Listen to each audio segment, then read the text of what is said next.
Assalamualaikum warahmatullahi wabarakatuh. Halo Pak Edi, apa kabarnya? Waalaikumsalam, Bu Mona, kabar baik, Baik. alhamdulillah. Wah, hari ini nih seru banget nih ada Pak Edi Kurnia, yeay. Pak Edi, ini expertnya komunikasi nih di Indonesia nih ya, bakal ngomong di sini. Eee, saya mau sharing sedikit tentang saya lihatin ya Pak Edi ya, sebentar ya. Nah, ini Ya, dia. ya silakan. Ini buku kita yang ditulis bersama Pak Edi Kurnia dan saya, Komunikasi Korporat dan, Ya, promo dikit ya Pak Edi ya. Ini buku ini dalam waktu iya, 4 bulan bagus sudah nih. dicetak 2 kali, karena laku Ya, ya. alhamdulillah ya, mudah-mudahan bermanfaat ya. Betul betul betul. Ini narsis sedikit, tetapi ini real kok. Jadi, buku ini isinya, gimana caranya berkomunikasi di dalam perusahaan, begitu ya. Bagaimana membangun strategi komunikasi di dalam perusahaan, ya. Nah, Pak Edi, hari ini nih, sepertinya ada materi yang menarik ya, yang saya sudah baca sekilas, ini tentang gaya hidup digital.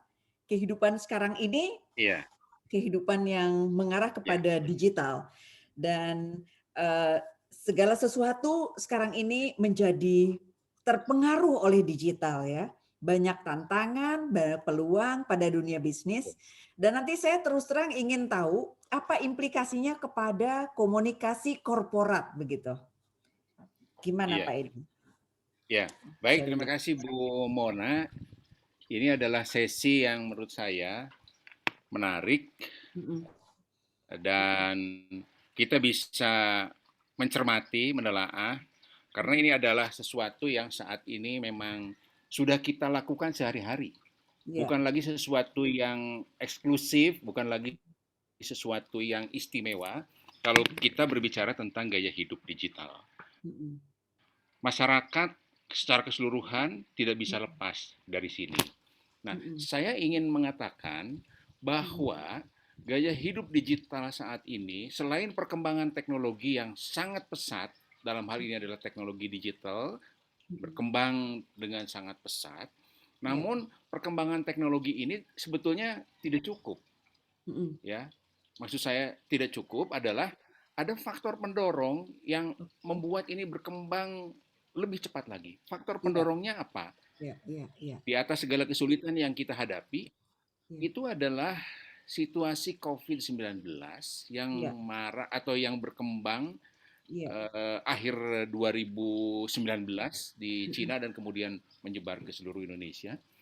Kita bisa lihat mhm bahwa semuanya itu terbatas mhm, kepada hal-hal yang terisolasi. iya, Misalnya pergerakan orang manusia, bekerja itu juga betul, dibatasi, pergerakan sosial juga dibatasi dan sebagainya sebagainya.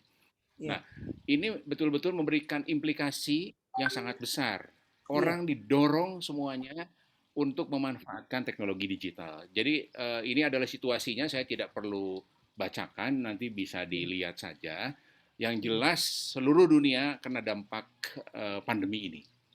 Itu yang iya menurut saya sangat penting iya. Jadi Pak Edi, kita pahami bentar, sebagai jadi background. jadi Lalu, stimulus mohon maaf Pak ya, Edi, jadi stimulus dari teknologi yang sebenarnya ya, udah mulai kelihatan ya, karena Pak Edi nih, expertnya nih ya, sempat di Telkom puluhan tahun ya. Jadi dari teknologi yang sebenarnya sudah bagus, menjadi dipercepat oleh Covid, begitu ya Pak Edi ya? betul, betul, betul. Menjadi dipercepat oleh situasi pandemi ini. Karena kan kita tahu semuanya orang kan dibatasi untuk pergerakan, dibatasi untuk datang ke kantor, dibatasi untuk gerakan-gerakan sosial dan sebagainya dan sebagainya. Jadi Iya. salah satu yang kemudian juga mendorong adalah baik dalam konteks individu, keluarga maupun korporasi, Mhm, misalnya tidak bisa lagi sekarang orang berkerumun diskusi dalam satu tempat tertentu, mhm, tetapi sekarang justru bisa dilakukan untuk diskusi dalam konteks jarak jauh, termasuk pendidikan dan sebagainya. Mungkin kita bisa lihat di lembar berikutnya. Ini apa saja yang kemudian berkembang sangat pesat, termasuk di dalamnya adalah konteks komunikasi korporat. Nanti kita bisa lihat. Ya. Nah, kalau kita lihat di sini, Bu Mona bisa Mm, lihat ya mm, perubahan gaya hidup ini. mm, Kita lihat di sini mm, infrastruktur atau platform mm, yang dimanfaatkan masyarakat di seluruh dunia.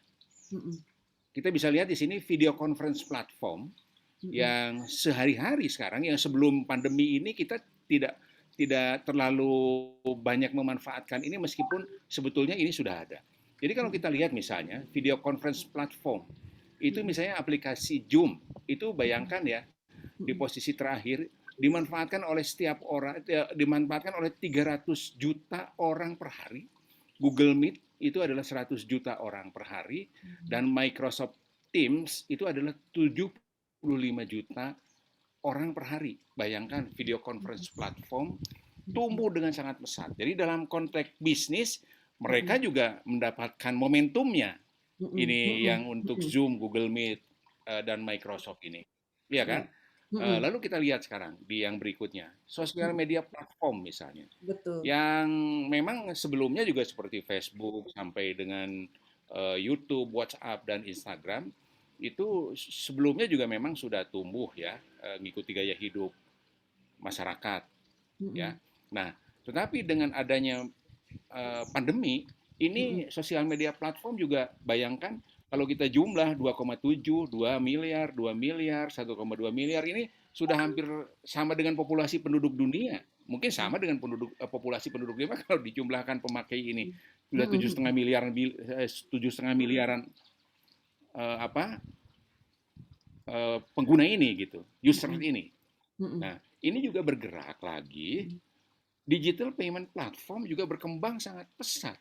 Jadi Betul. kalau sebelum pandemi kita sudah mengenal e-commerce, kita sudah Betul. mengenal belanja online dan sebagainya. Tapi sekarang ini justru menjadi sesuatu kebutuhan sehari-hari atau suatu fasilitas yang dimanfaatkan sehari-hari. Kalau Mm, sebelumnya kan kita kalau mau belanja datang ke mall sambil rekreasi dan sebagainya. Sekarang kan mm, datang ke mall tidak tidak bisa sembarangan datang ke mall. Bahkan waktu PSBB-nya sangat ketat atau lockdown di beberapa negara di dunia, nggak bisa juga. Ini membuat betul. semuanya ini mendorong apa pertumbuhan yang tinggi sekali. Tapi Bu Mona, saya ingin mengatakan ini bukan hanya dimanfaatkan konteks individu, bukan hanya dimanfaatkan konteks perorangan, Mm, tapi ini adalah dimanfaatkan oleh semua korporasi dalam mm, konteks bisnis. Bahkan bukan hanya konteks korporasi, mm. unsur birokrasi, eksekutif, legislatif, yudikatif, semua memanfaatkan fasilitas media digital ini. Ini luar Iya, biasa. Menurut saya ini betul. revolusi yang luar biasa. Mm, Jadi mm, memang sesuatu kadang-kadang juga didorong oleh sebuah momentum. Ya, betul. momentumnya itu adalah salah satunya ketika ini berkembang ya pandemi ini. Meskipun pandemi ini tidak dikehendaki oleh kita tentu saja, tetapi Mm, dalam konteks dalam konteks layanan ternyata ini mendorong perubahan gaya hidup di satu sisi ini menurut saya ya Bu Mona, ini apa, mudah-mudahan pandemi segera berakhir. mm, Kita berharap seperti itu, tetapi mm, tidak berarti gaya hidup, menurut saya ya, tidak berarti gaya hidup itu akan kembali lagi seperti yang sebelumnya. mm, mm, mm. Kalau menurut saya, tidak tidak Nggak balik berarti lagi ya, misalnya nggak seperti seperti yang nggak sebelumnya seperti ya. iya Ya, nggak arti seperti yang sebelumnya. Ini akan tetap berkembang kalau ya. menurut saya. Orang tuh Gitu. ngunyah-ngunyah ini enak juga ya kayaknya ya gitu.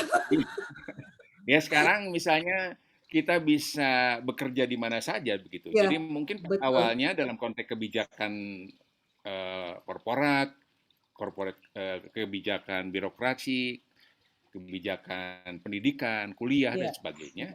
Sementara ini dalam situasi pandemi, ya kita mengenal dengan work from home, bekerja dari rumah. Tapi ketika ini gaya hidup ini menjadi sebuah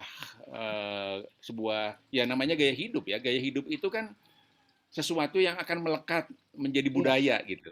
ya. Nah, sehingga nanti selepas pandemi dan kita berdoa kembali supaya ini segera Mm, berakhir, Mhm. Ini nanti bukan lagi work from home, tapi mungkin work from Everywhere, anywhere. Jadi betul. orang bekerja di mana saja, begitu.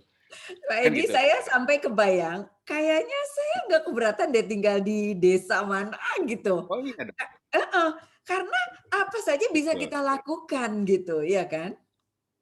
Oke, Pak Bisa Edi, kita lakukan, betul sekali. Itu betul. betul. Baik, lanjut Betul ya. sekali. Dan maksud saya ingin menambahkan Mhm, saya ingin menambahkan yang Bu Mona tadi ya, mhm, terkait dengan orang bisa tinggal di mana saja.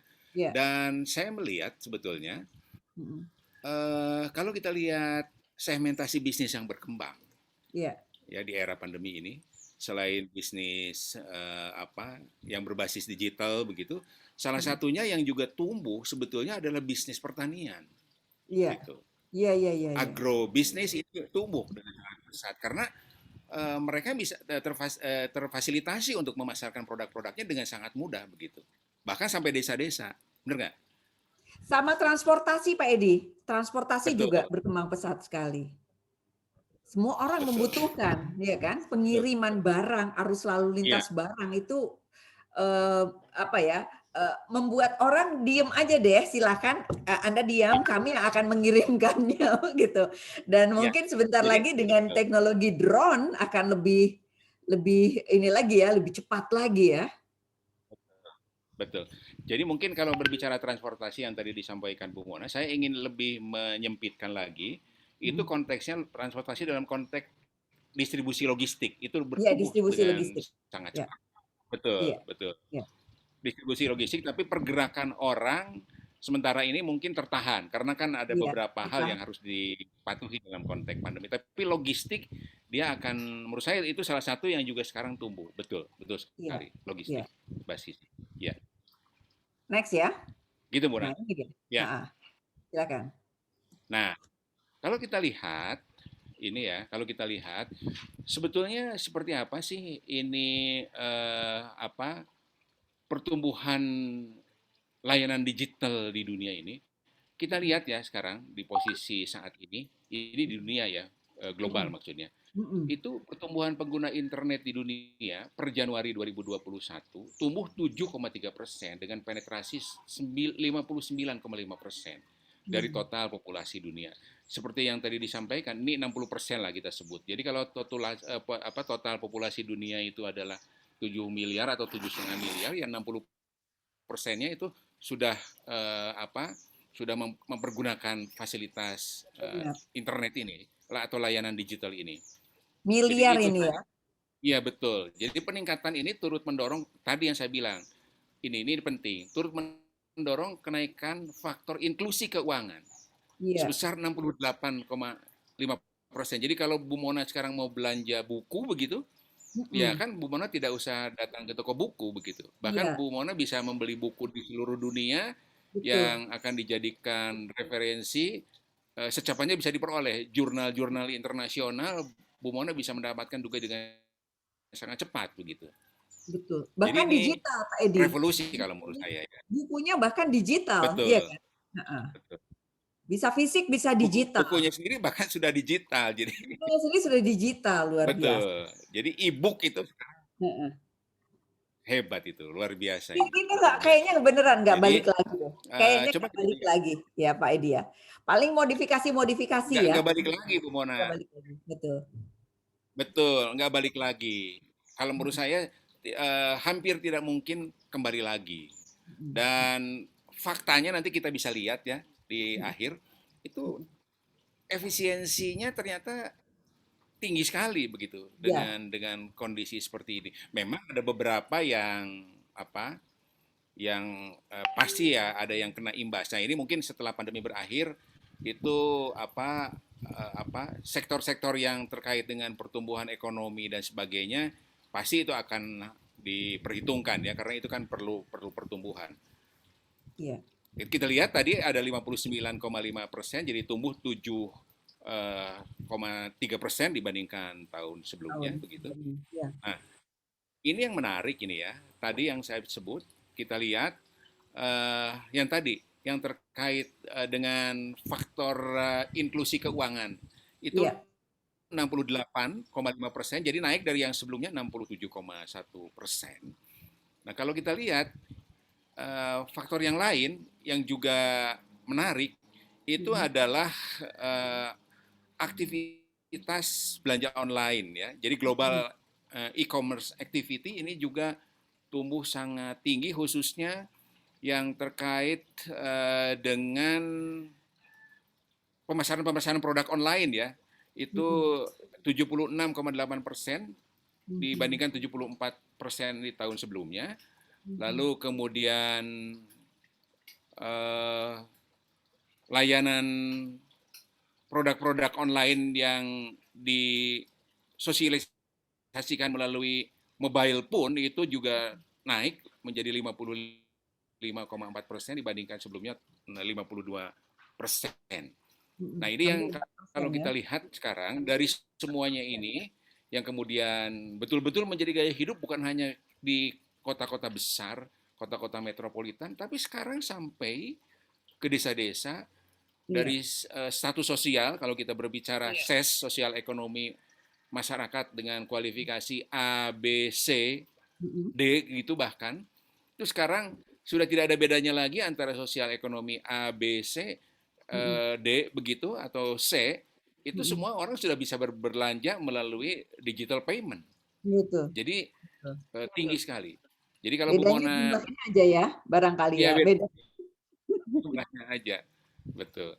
Jadi hebat itu. Jadi menurut saya kalau Bu Mona datang ke sebuah pedesaan Iya. atau sebuah kota kecamatan yang kalau kita berpikir kita merasa datang dari kota besar Mm-mm. dan mereka seolah-olah menurut kita belum mengikuti perkembangan teknologi itu salah besar. Iya. Itu salah besar.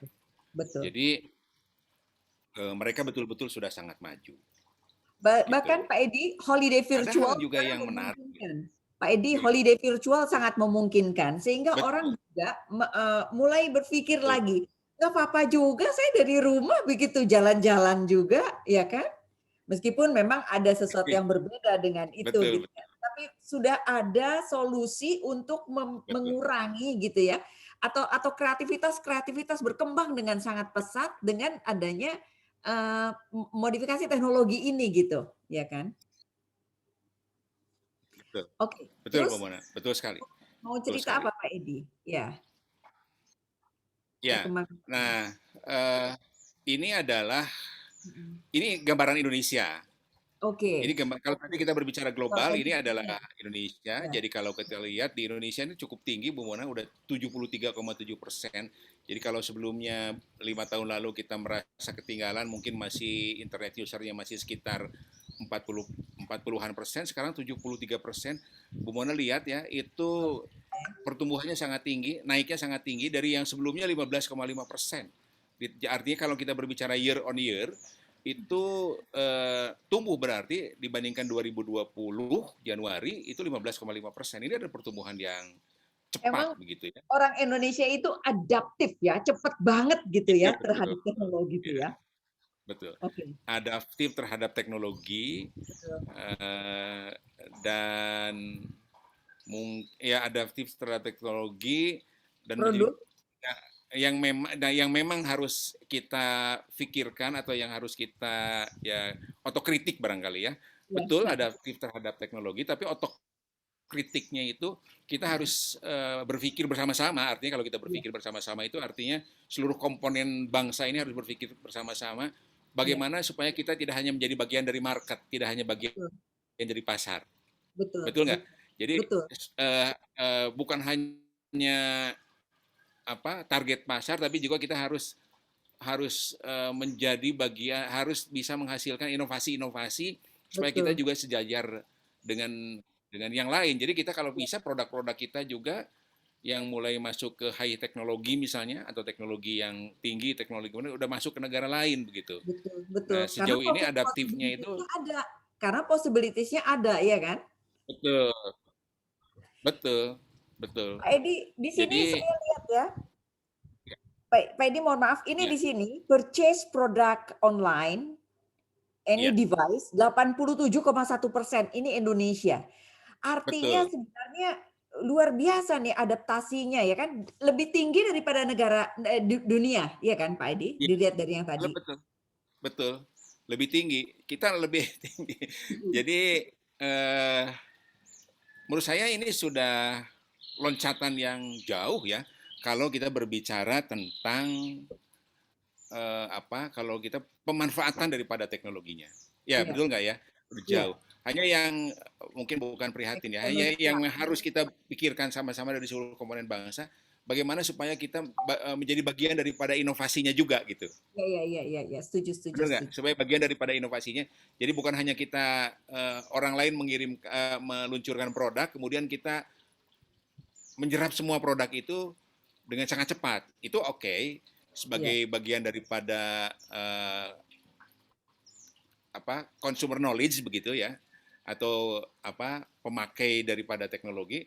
Hanya yang kembali saya ingin garis bawahi, bagaimana caranya supaya kita juga menjadi bagian daripada membangun atau bagian daripada pembangunan inovasi supaya iya. kita menjadi bagian di dalamnya.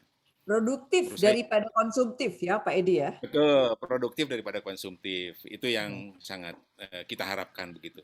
Jadi betul. ini kalau kita lihat angka-angka ini memang relatif kita lebih tinggi dari data global yang tadi ya.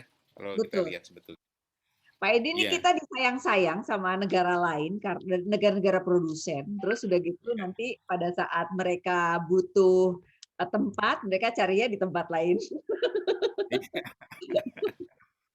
Atau mereka butuh, apa namanya, sumber daya yang ya dia pakainya yang, bahan alamnya dari kita, nanti Betul, untuk kreativitasnya di tempat lain. Nanti kita yang mengkonsumsi, ini sayang sekali ya.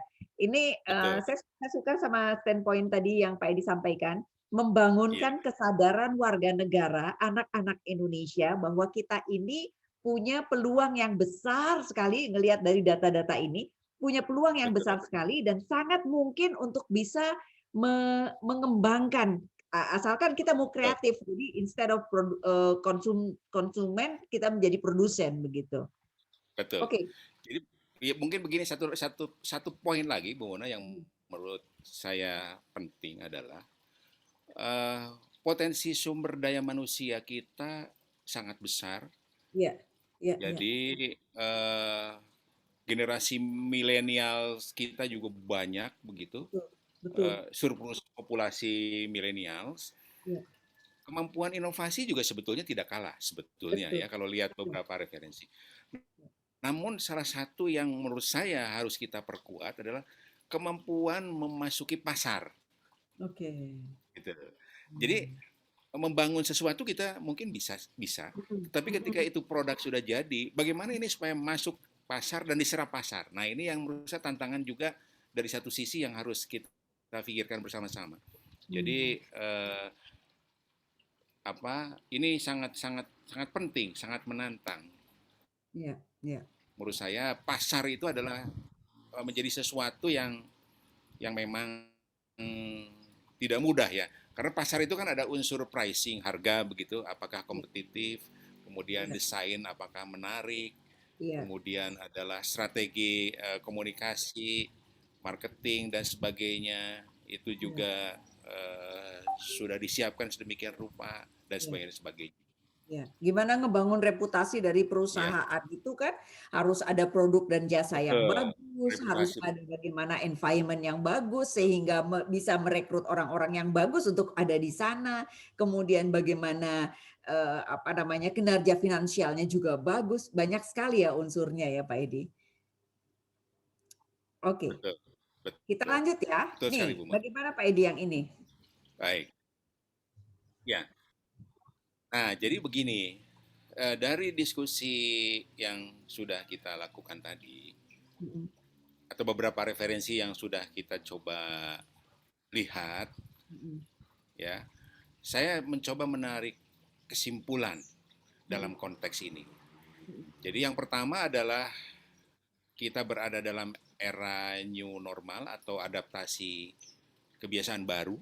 mm, mm, Adaptasi kebiasaan baru ini atau new normal ini adalah satu, penerapan kebijakan work from home memungkinkan pekerjaan dapat dilakukan tanpa mengurangi produktivitas. Bahkan Mm-mm. nanti bukan hanya work from home seperti yang tadi kita diskusi, tapi akan work from anywhere dan itu bisa dilakukan di mana saja. Mm-mm. Kemudian yang kedua, pembelajaran jarak jauh dalam konteks pendidikan dan sebagainya dengan memanfaatkan teknologi berbasis internet sebagai pengganti kegiatan belajar mengajar tatap muka.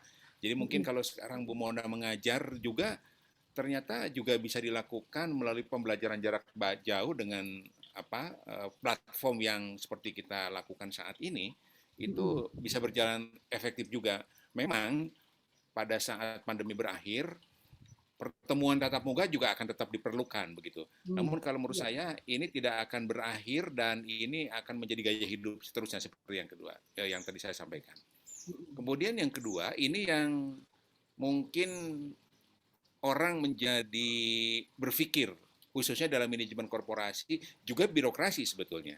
Birokrasi itu artinya pemerintahan ya, Mm-mm. pemerintahan terjadi peningkatan efisiensi kalau menurut saya dan beberapa data menunjukkan seperti ini. Pemanfaatan teknologi IT ini dan penerapan work from home misalnya yang Mm-mm. efektif dapat memberikan efisiensi bagi segi waktu maupun biaya. Jadi dampaknya banyak. Mm-mm. Misalnya jalanan Jakarta yang biasanya setiap pagi, setiap siang, setiap sore macet, sekarang dengan adanya kegiatan work from home atau adanya kebijakan work from home, pendidikan jarak jauh dan sebagainya, ini menjadikan kehidupan kota menjadi lebih manusiawi.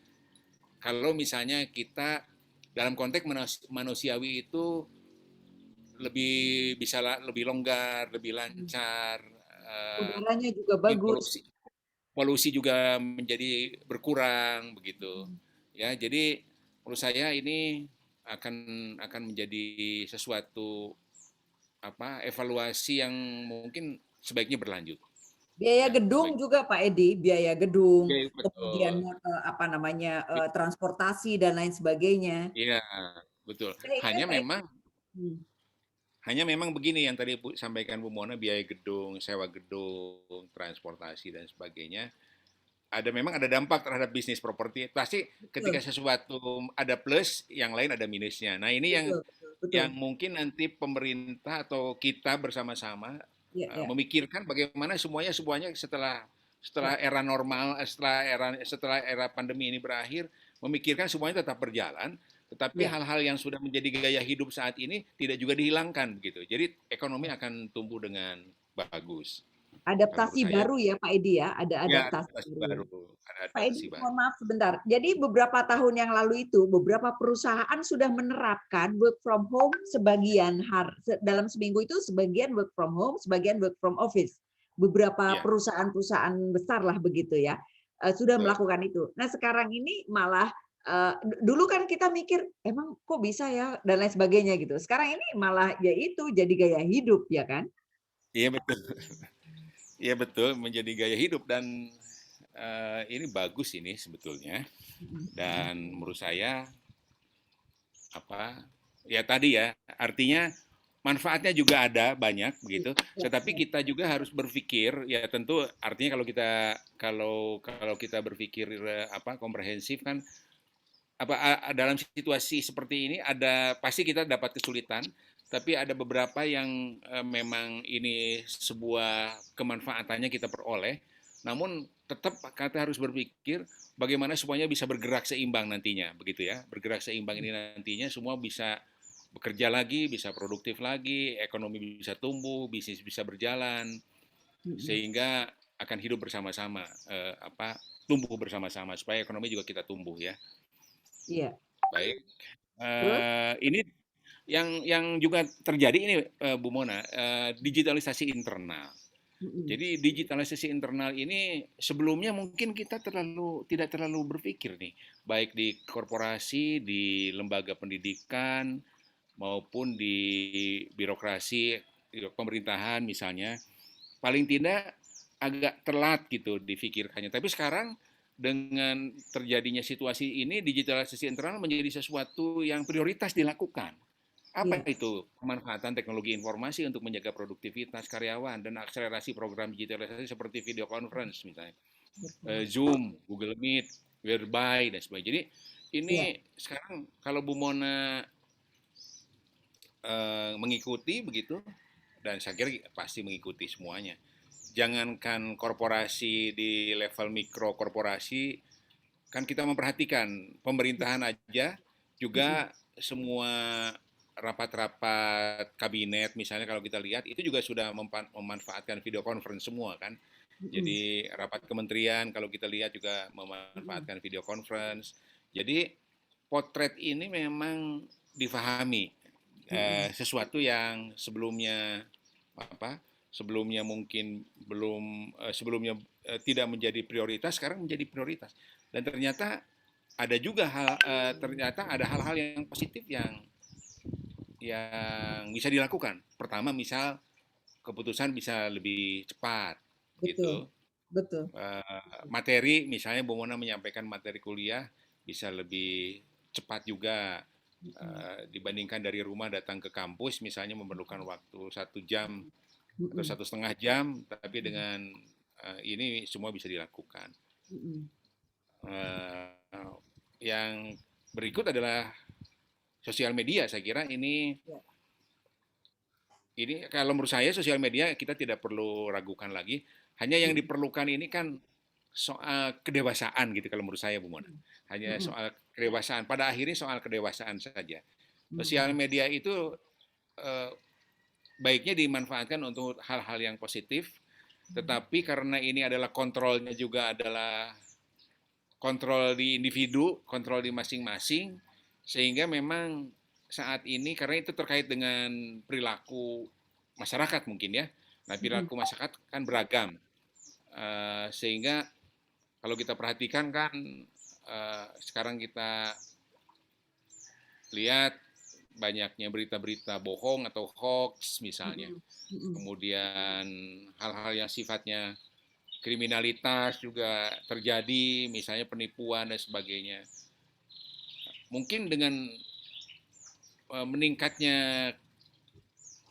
pendidikan yang lebih baik, kemudian ekonomi nanti mudah-mudahan akan juga membaik, tingkat kehidupan juga membaik, sehingga mungkin kecerdasan mhm, emosional untuk mhm. memilah berbagai informasi di media sosial ini juga akan membaik pada akhirnya. Ya memang sekarang masih harus kita maklumi ya apa Iya, hal-hal yang seperti kita lihat belum semuanya seperti yang diharapkan banyak orang. Jadi seringkali juga hoax ya Pak Edi, banyak juga. hoaxnya banyak sekali.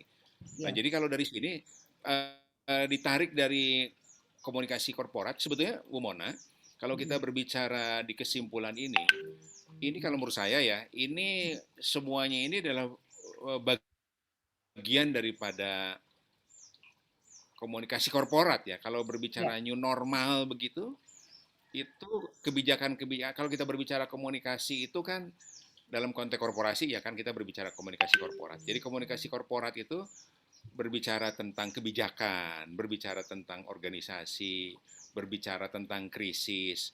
Nah, kalau kita lihat di sini, kalau kita berbicara new normal itu kan kita kategorinya komunikasi krisis sebetulnya, iya, iya, ya kan? iya, iya.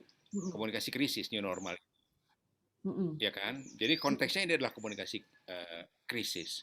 Nah, mhm, kalau kita berbicara efisiensi, kalau menurut saya ya, ini konteksnya itu adalah komunikasi organisasi. mhm, Artinya komunikasi organisasi itu semua hal mhm, yang terkait kebijakan perusahaan itu harus terus berjalan supaya supaya komunikasi terus terjadi antara pimpinan perusahaan dengan level manajemen dan juga karyawan. Kan mhm, begitu, mhm, ya. Itu di mhm, efisiensi. Jadi efisiensi itu ini hasilnya biasanya Bu Mona kalau korporat ya.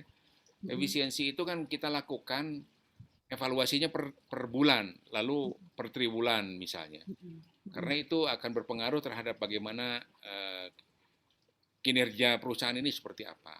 Nah, mhm, itu hasil-hasil efisiensi ini yang kemudian harus dikomunikasikan kepada karyawan mhm, bahwa situasi yang kita lakukan saat ini di era pandemi misalnya, mhm, mhm, ternyata juga ketika Anda disiplin, untuk Mhm. melakukan work from home ketika Anda disiplin untuk melakukan laporan-laporan pekerjaan melalui teknologi informasi atau digital, itu ternyata memberikan pengaruh. Perusahaan tetap produktif, Mhm. tetapi kebijakan perusahaan tetap berjalan, begitu. Itu yang efisiensi. Kalau kita berbicara tentang digitalisasi internal, kembali digitalisasi internal itu kan misalnya begini Bu Mona, sekarang surat atau nota dinas internal itu kan dilakukan melalui portal internal. Mhm. Jadi disposisi, laporan, sharing pengetahuan atau Mhm. knowledge management itu semuanya sudah bisa dilakukan di situ. Mhm. Berita-berita tentang perkembangan perusahaan itu sudah bisa dilakukan melalui portal internal. Mhm.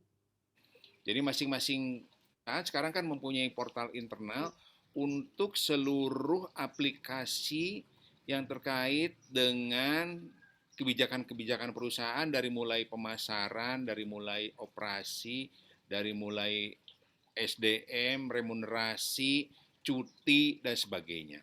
Ini semuanya ada dalam satu lingkup itu. Mhm. Nah, sosial media jelas ini adalah salah satu yang menurut saya sekarang ini adalah menjadi media yang dimanfaatkan oleh korporat untuk mengkomunikasikan kebijakan-kebijakan ke eksternal maupun ke internal. Misalnya peluncuran produk baru.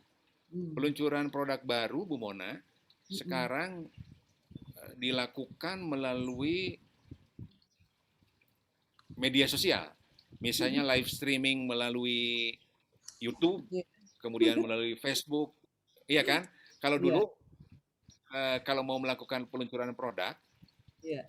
mengundang semua media ke Heeh. satu lokasi tertentu, misalnya Heeh. di mall begitu, Heeh. media kita undang semuanya, televisi membawa kamera yang Krunya, besar-besar, nanti kru mengirimkan tempatnya 2 juga, orang kameramen sama reporter begitu kan. CO-nya ya, Sekarang kan baju. menjadi Heeh. lebih iya, jadi ini menurut saya ini sebuah Efisiensi revolusi yang Pak saya Edi, pikir ya. Ya, betul iya betul. betul, Efisiensi. Saya ya mau nambahin ya itu Pak Edi. gimana kalau menurut saya? Pak Edi saya mau nambahin tentang Ya media silakan. relations. Media relations aja, ya terkait dengan, corporate communications. Media relations saja udah berubah sekali, media konvensional, media baru, itu aja Betul. pendekatan-pendekatannya juga benar-benar berubah. Media media konvensional aja udah mulai beradaptasi menjadi media baru juga, artinya digital juga, akhirnya dia pakai digital juga. Kemudian government relation. Betul. Bagaimana kita berhubungan sama government sekarang ini, visit aja, sulit ya, maksudnya, dibatasi sedemikian rupa begitu Pak Edi, ya kan? Betul. Melalui digital juga. Ya, betul visit itu Bu Mona, saya nambahkan sedikit ya sebelum Bu Mona lanjut. Visit itu sekarang bisa visit virtual. Iya. Iya iya iya iya iya iya iya. Heeh. Yang artinya begini, Mhm. apabila apabila katakanlah manajemen perusahaan karena tingkat kesibukan dan sebagainya atau sedang berdinas ke satu tempat tetapi ingin mengetahui perkembangan terbaru dari Mhm. site atau dari lokasi Mhm. sebuah produksi, Mhm. dia sudah bisa melakukan apa virtual visit ya visit virtual Betul gitu. Jadi betul. ditayangkan semuanya melalui itu. Meskipun nanti tetap saja harus melakukan kunjungan langsung on the spot ke lokasi itu sudah pasti. Namun Betul.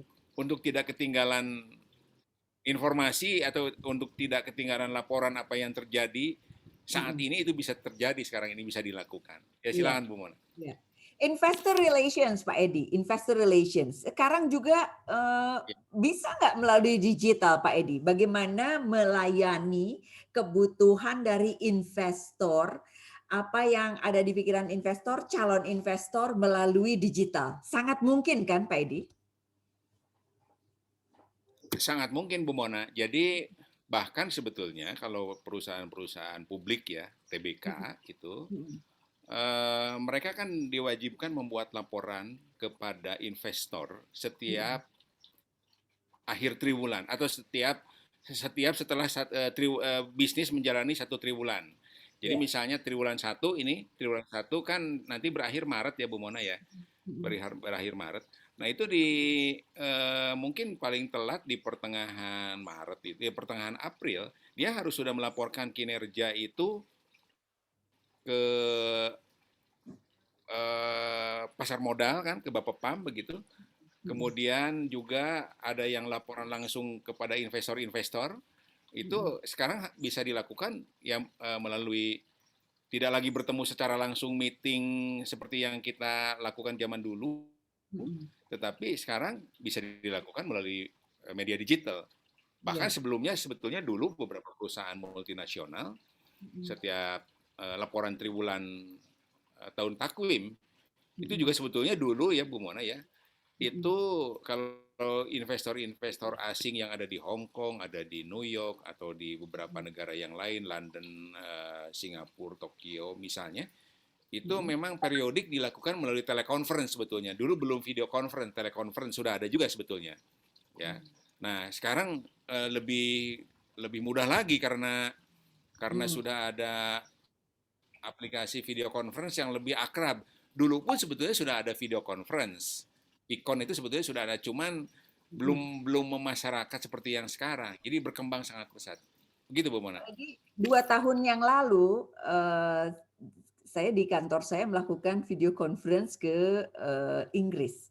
Itu kami Iya, lakukannya di iya. satu tempat yang, khusus, yang pokoknya sampai aduh itu tuh agak repot lah, pergi ke mana dulu, kita lakukan dan lain sebagainya, sekarang nih tinggal cekrek, ceker, langsung jadi, ya kan? Betul, Anytime, betul. hits Betul. gitu. Pak Edi, bagaimana Di dengan kalau kalau internal relation tadi Pak Edi sudah jelaskan ya, bahwa itu Iya, very iya. clear ya, internal relation Iya, kita setiap orang punya sosial media, interaksinya juga internal internal meeting-nya bisa, interaksi pakai, media sosial bisa, pengiriman very easy langsung lalu betul. lintas sangat mudah, ngerjain kerjaan banyak aja, kerjaan penulisan aja kita bisa sama-sama menambahkan melalui internet gitu ya. Jadi Betul. dikirim lalu kita sama-sama perbaiki naskah dialognya gitu ya atau Betul. kesepakatan. Nah, sekarang bagaimana community relations Pak Edi dibangun dengan digital? Iya. Jadi begini Bu Mona, kalau kita berbicara community relations Mmm, ya, sebetulnya ini juga tidak lepas dari layanan digital.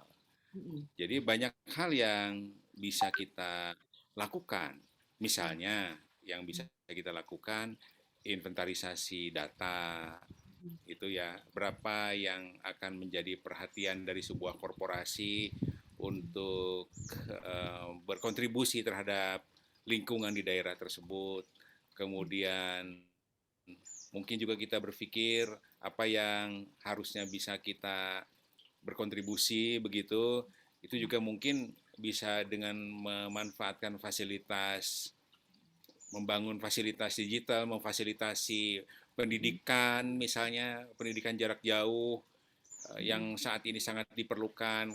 Kan kita mhm, tahu semua, misalnya akses akses untuk pendidikan jarak jauh lapisan mhm, masyarakat kita kan beragam Bu Mona. mhm, Meskipun tingkat internet usernya tinggi, mhm, tapi kan mhm, kita paham bahwa pendidikan jarak jauh itu belum semuanya bisa diakses oleh seluruh anggota masyarakat. Ya mungkin hal-hal yang seperti itu bisa menjadi perhatian di saat sekarang ini iya, iya, untuk iya, membantu masyarakat sekitar perusahaan dengan inventarisasi yang kita lakukan, apakah itu membantu dengan dalam bentuk desktop yang bisa dipakai di satu komunitas untuk pendidikan jarak jauh misalnya, apakah misalnya membantu mhm, laptop untuk iya, pendidikan jarak jauh dan sebagainya. Kalau menurut saya itu sangat semuanya masih mungkin. relevan dilakukan. Iya, iya.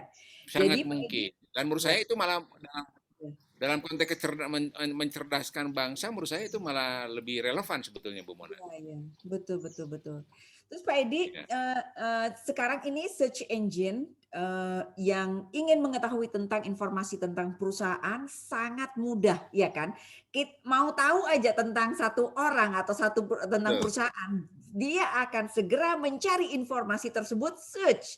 Jadi informasi yang disampaikan tentang perusahaan di websitenya atau data-data tentang reputasi perusahaan, kinerja-kinerja perusahaan yang disampaikan kepada publik juga perlu benar-benar mendapat perhatian ya. Tidak hanya bagaimana bikin produk yang bagus, tetapi juga bagaimana mengkomunikasikan produk yang bagus, bagaimana mengkomunikasikan kinerja perusahaan yang bagus juga ya Pak Edi ya. Karenanya komunikasi korporat menjadi punya momentum juga, Betul, ya kan? Pak Edi? Halo? betul. Betul, betul sekali Bu Mona. Jadi, nah ini kalau kita berbicara tentang platform ya, itu Ya, platformnya mudah. Kemudian mencari informasi dengan mudah. Nah ini menurut ya tantangan buat si korporat. Jadi bagaimana caranya menyampaikan informasi tentang korporat itu clear. Artinya ini harus betul jelas, bagus, struktur. Sehingga kalau misalnya ada publik masyarakat atau masyarakat yang membutuhkan informasi, informasi yang jelas gitu. Nah ini itu satu. Tahapannya juga informasi-informasi update yang dikeluarkan itu juga mau diperbaharui, harus oke. diperbaharui periodik sehingga kita bisa mengetahui mungkin sudah tidak relevan lagi maka itu harus diperbaharui. Nah banyak sekali Bu Mona dalam konteks komunikasi korporat, eh, misalnya beberapa website perusahaan-perusahaan yang ingin kita dapat informasi itu Mhm. ternyata update gitu, belum diperbaharui. Nah, menurut saya ini Iya betul. tantangan komunikasi korporat untuk bisa itu.